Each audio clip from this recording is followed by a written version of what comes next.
Good morning students, I am Namita Gupta from Suraj School PGT Chemistry. Discuss our new topic chemical properties of 17 group. Today firstly I will discuss oxidizing power of halogen group.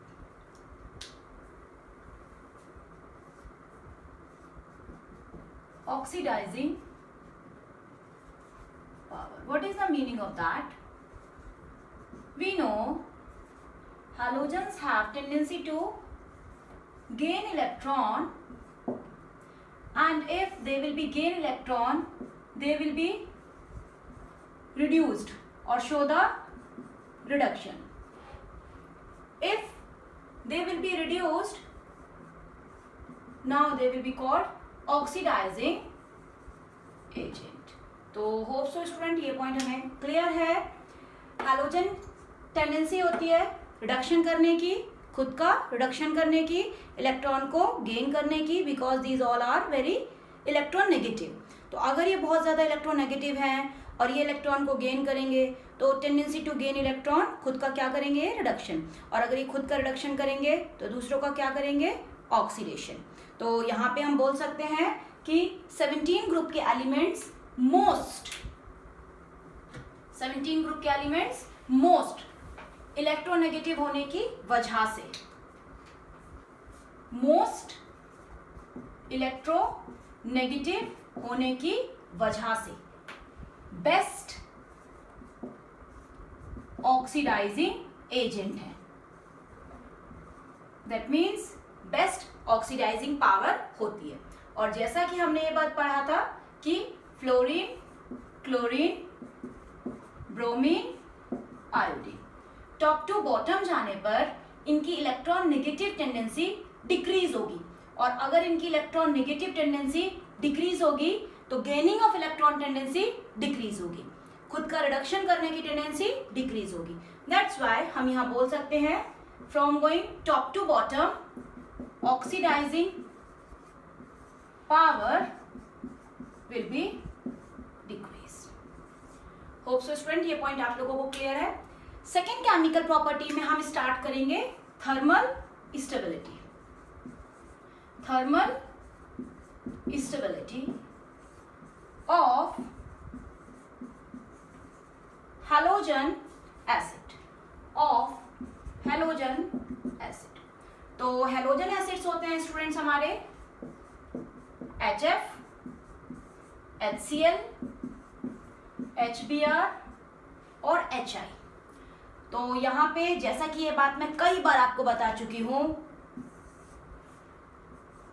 Bond length inversely proportional to bond dissociation enthalpy, और left to right जाने पर that means fluorine to iodine जाने पर, यहाँ पे हम ये बात देख सकते हैं आयोडीन का साइज बहुत ज्यादा है. आयोडीन का साइज ज्यादा होने की वजह से इसकी बॉन्ड लेंथ लार्ज हो जाएगी, और इसकी बॉन्ड लेंथ अगर लार्ज हो गई तो इसकी बॉन्ड डिसोसिएशन एंथैल्पी लेस हो जाएगी. तो होप सो स्टूडेंट ये पॉइंट आप लोगों को क्लियर है. HI की बॉन्ड डिसोसिएशन एंथैल्पी बहुत कम होगी, और अगर HI की बॉन्ड डिसोसिएशन एंथैल्पी बहुत कम है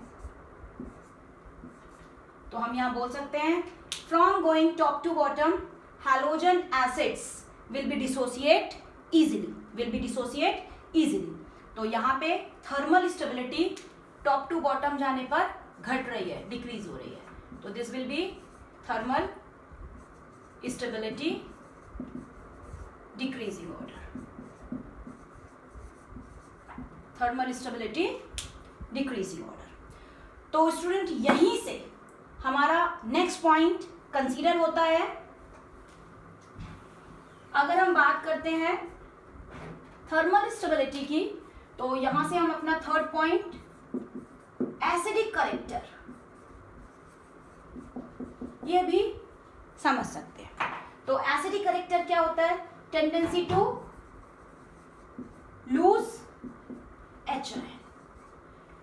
लूज HI. और जैसा कि यहाँ पर आप देख सकते हैं इसकी बॉन्ड लेंथ बहुत ज्यादा है, बॉन्ड डिसोसिएशन एंथैल्पी बहुत कम है. दैट्स व्हाई ये H आयन लूज करेगा इजीली. ये एच आयन लूज करेगा इजीली। और अगर H I H ion lose करेगा इजीली, तो हम बोल सकते हैं एच आई हमारा हो जाएगा best halogen acid, best halogen acid. तो यहां से हम ये बात बोल सकते हैं बेस्ट हैलोजन एसिड है H I, then HBr, then HCl, then HF। तो हैलोजन एसिड HI सबसे ज्यादा बढ़िया एसिड क्यों कहला रहा है, क्योंकि यहाँ पर इसकी बॉन्ड लेंथ बहुत ज्यादा है। और इसी को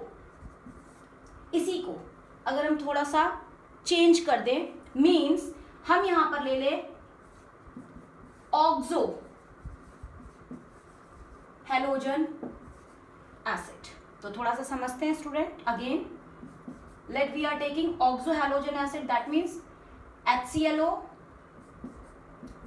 HBrO और HIO, these are called oxo halogen acid, क्योंकि इसमें ऑक्सीजन आ चुकी है। तो यहां पर भी हम सेम लॉजिक अप्लाई करेंगे, from going top to bottom bond length increase, और अगेन अगर बॉन्ड लेंथ बढ़ रही है तो बॉन्ड डिसोसिएशन एंथैल्पी डिक्रीज, और अगर बॉन्ड डिसोसिएशन एंथैल्पी घट रही है तो इस बॉन्ड को तोड़ना बहुत आसान है, और अगर अगेन इस बॉन्ड को तोड़ना बहुत आसान है तो इस केस में भी हम यहाँ बोल सकते हैं ये हमारा हो जाएगा बेस्ट एसिड। तो यहाँ पर हमने देखा, चाहे हम नॉर्मल में हैलोजन एसिड ले रहे हो, चाहे हम यहाँ पे ऑक्सो हैलोजन एसिड ले रहे हो, हमारा ये जो लॉजिक बनता है bond dissociation enthalpy inversely proportional to bond length, ये बिल्कुल परफेक्ट है। लेकिन स्टूडेंट अगर यहीं पर हम रिलेटेड टू दैट एक नया टर्म पढ़े, मीन्स इसी में हम 5th पॉइंट पढ़ते हैं, again oxo halogen acid of same halogen means HClO, HClO2, HClO3। तो इन तीनों के रिस्पेक्ट में आप देख सकते हो, अगर यहाँ पे हम HClO का ऑक्सीडेशन नंबर निकालें, ऑक्सीडेशन नंबर क्या होता है, इलेक्ट्रॉन नेगेटिविटी डिफरेंस। तो यहाँ पे हैलोजन क्लोरीन का ऑक्सीडेशन नंबर आ जाएगा +1, यहाँ पे हैलोजन क्लोरीन का ऑक्सीडेशन नंबर आ जाएगा +3, यहाँ पे हैलोजन क्लोरीन का ऑक्सीडेशन नंबर हो जाएगा +5। तो यहाँ पे हम बोल सकते हैं +5 क्लोरीन ऑक्सीडेशन नंबर शो कर रहा है। इस केस में क्लोरीन मोस्ट इलेक्ट्रोपॉजिटिव है कंपैरेटिवली टू ऑक्सीजन और हाइड्रोजन, तो यहाँ इलेक्ट्रोनेगेटिव डिफरेंस बहुत ज्यादा है। तो यहाँ पे हमारा सेम सेकेंड फैक्टर बनेगा, अगर सेम एलिमेंट के ऑक्सो एसिड्स आप कंसीडर कर रहे हो, more the electronegative difference more the acidic character. तो यहाँ पे हम इस तरह से भी इसको बोल सकते हैं, more the oxidation number more the acidic character. तो from left to right, HClO का ऑक्सीडेशन नंबर कम है, इलेक्ट्रोनेगेटिव डिफरेंस कम है, इसका एसिडिक करेक्टर वीक है और लेस है।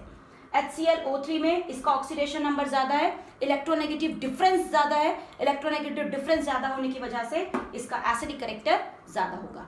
तो होप सो स्टूडेंट आपको ये लॉजिक हैलोजन एसिड्स के रिस्पेक्ट में समझ में आ गया होगा, और इसी से हम एक नया टर्म इंडिकेट कर सकते हैं, 4th टर्म इंडिकेट कर सकते हैं, दैट कॉल रिड्यूसिंग पावर। तो अगर हम यहाँ पर नेक्स्ट पॉइंट बनाएं रिड्यूसिंग पावर, तो उसको भी आप यहीं से डिस्कस कर सकते हो। तो नेक्स्ट पॉइंट हेडिंग डालिए रिड्यूसिंग पावर, रिड्यूसिंग पावर।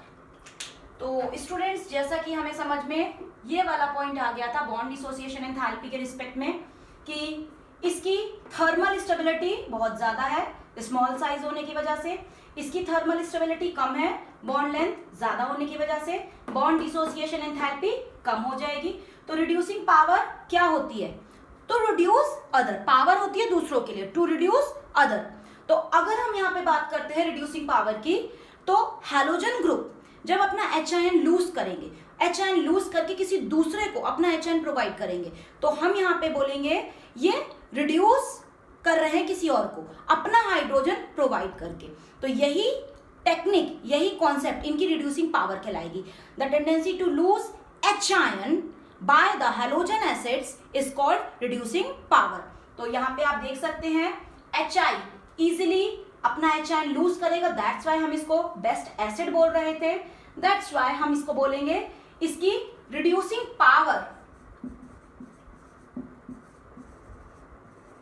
मोर है, इसकी रिड्यूसिंग पावर मोर है। तो हम यहां पर बोल सकते हैं फ्रॉम गोइंग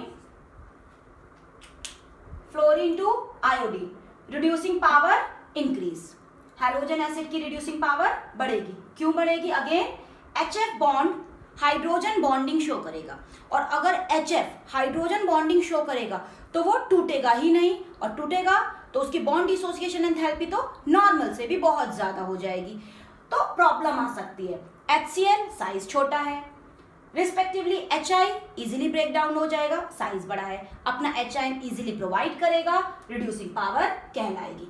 तो यहाँ पे हम बोल सकते हैं from fluorine to HI it's reducing power will be more. तो होप सो स्टूडेंट आपको ये केमिकल प्रॉपर्टीज ऑफ 17 ग्रुप समझ में आ गया होगा। नेक्स्ट वीडियो में हम स्टार्ट करेंगे 18 ग्रुप नोबल गैसेस। तो छोटा सा पॉइंट है नोबल गैसेस में, उसको भी एनालाइज कर लेंगे। मेनली वहाँ पे जिनान के केमिकल्स फॉर्म होते हैं, जिनान के स्ट्रक्चर्स आते हैं, तो उसी को हम डिस्कस करेंगे। Thank you and have a nice day.